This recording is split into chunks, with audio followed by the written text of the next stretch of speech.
cesser de révéler à toute l'administration publique et au pays tout entier qu'en fonction de son rôle de vigile et de police de l'administration publique, que des travaux concrets dont les effets se feront sentir longtemps après cette cérémonie de remise des différents rapports d'enquête produits par l'ULCC au chef des parquets. Bien avant de commencer, par respect pour notre emblème national, notre drapeau bicolore, né de la Révolution de 1803, symbole de notre union, cantonnons l'hymne national avec Mademoiselle Saraïka François. Merci de venir au peuple.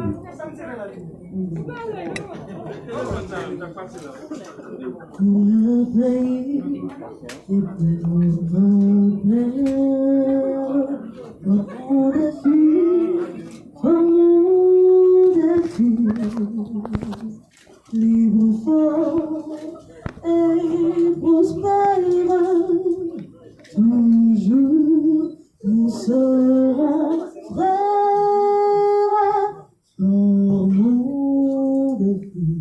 Formons des fils pour le pays et pour nos pères.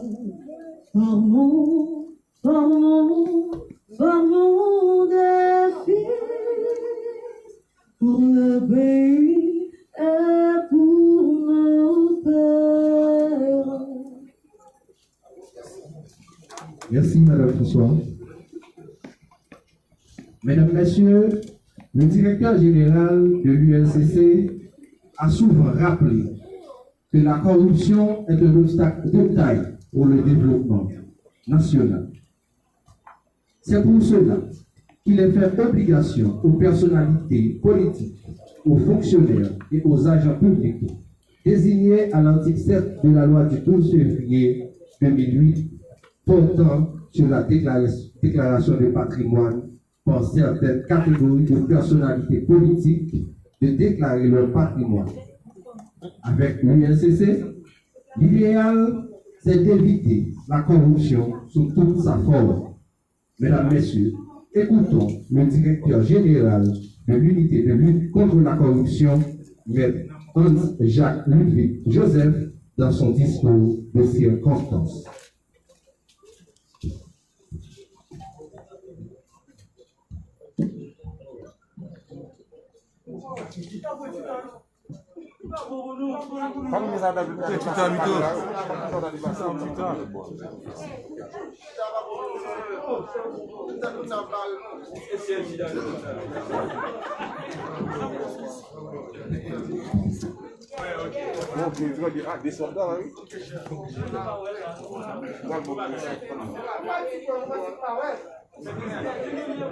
Monsieur le ministre de la Justice, de la Sécurité publique, des profils récents, Madame la coordonnatrice du projet de renforcement institutionnel de l'OEA, Madame la doyenne du tribunal de première instance de la Cour de Bouquet, Mesdames, Messieurs les commissaires du gouvernement, distingués enquêteurs de l'unité de lutte contre la corruption, Mesdames, Messieurs de la presse parlée, écrite, télévisée en ligne, Mesdames, Messieurs, historique, inédit et révolutionnaire, ces trois mots qualifient aujourd'hui l'ampleur de cet événement unique dans l'histoire de l'unité de lutte contre la corruption et dans celle de la lutte contre la corruption en Haïti. 10 rapports d'enquête finalisés en ma première année de direction et transmis aujourd'hui à la justice pour les suites appropriées. 70 requêtes adressées au commissaire du gouvernement demandant la poursuite de près de 63 maires du département de l'Ouest et des NIP n'ayant pas accompli ni à l'entrée ni à la sortie leur déclaration de patrimoine malgré les mises en demeure de l'institution. Dans un élan de transparence et d'implication de la société civile, de la population haïtienne tout entière, dans cette croisade contre la corruption, j'ai pris, en ma qualité de directeur général de l'UNCC, le principal gendarme anticorruption de la République, la décision de rendre public et accessible à tous et à toutes un résumé exécutif de tous les rapports d'enquête que nous remettons en ce jour aux autorités de poursuite.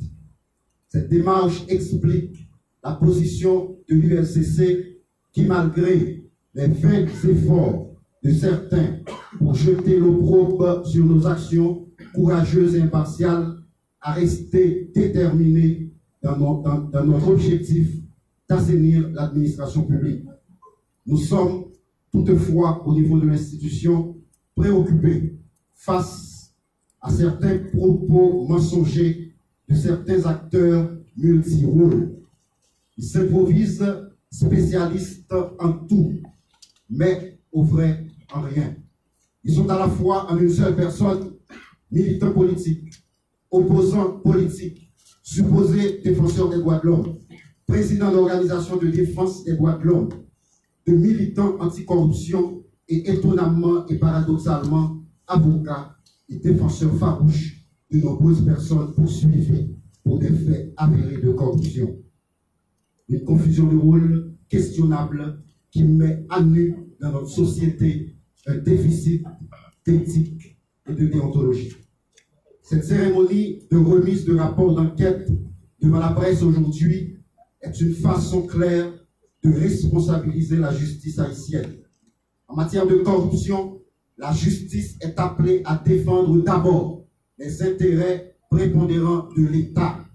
L'UNCC, dois-je le rappeler, détient des habilitations sur toute l'administration publique, n'excluant pas de ce fait les acteurs du système judiciaire. Nous attendons des décisions de justice de manière impartiale, prises de manière impartiale. Nous veillerons à ce que les dossiers puissent subir un traitement respectueux de la loi et du droit anticorruption. De la même façon que nous n'entendions sous aucune forme violer les droits des citoyens, l'UNCC décide de mettre à profit tous les pouvoirs accordés par le décret du 8 septembre 2004 qui fait du directeur général, en son article 2, le protecteur né des biens publics, qui l'autorise également, au terme de l'article 12, en son troisième alinéa, à utiliser toutes les techniques modernes et tous les procédés estimés nécessaires à la constatation d'infractions de corruption. Ce même décret tranche sans ambiguïté les débats actuels en confirmant ce qui suit en son article 11 au deuxième alinéa. Le directeur général de l'UNCC est habilité à constater les infractions de corruption, à en rassembler les preuves, à en rechercher les auteurs et les déférer à la justice. En cas de besoin, il peut requérir directement le concours de la force publique. Maintenant, je vous laisse répondre à ces questions. On recherche les auteurs comment et on les défère comment. Je veux dire à la police nationale d'Haïti à cette phase qu'elle est également et légalement tenue d'exécuter tous les ordres de recherche émis par l'UNCC. En ce qui a trait au dossier relatif à la déclaration de patrimoine, je veux en profiter pour saluer le signal important lancé par le Premier ministre, Dr Ariel Henry, qui exige que tous ces ministres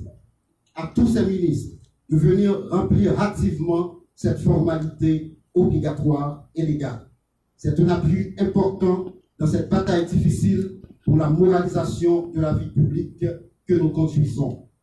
Les commissaires du gouvernement, leurs substituts et les greffiers formés à cette fin par l'UNCC en décembre dernier, avec le support sans faille du ministre de la Justice et de la Sécurité publique, ont cette grande responsabilité de mettre l'action publique en mouvement contre tous les contrevenants. Je l'ai dit dans mes propos lors de cette formation l'année dernière, je veux aujourd'hui le réaffirmer. Ce qui donnerait encore plus de sérieux, d'endurance et d'éclat à notre travail serait que les mesures sanctionnatrices soient prises automatiquement et sans détour contre ceux et celles qui devraient prêcher par l'exemple, mais qui violent impunément la loi. Aujourd'hui, la balle est désormais dans le camp de la justice.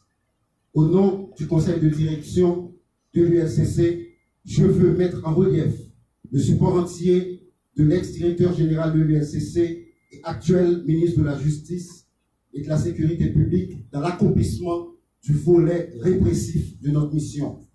Que vous soyez certain, Monsieur le ministre, de notre gratitude. Je veux enfin et solennellement rendre un hommage appuyé à mes enquêteurs dotés de courage exemplaire et de sens de devoir patriotique remarquable pour le travail de qualité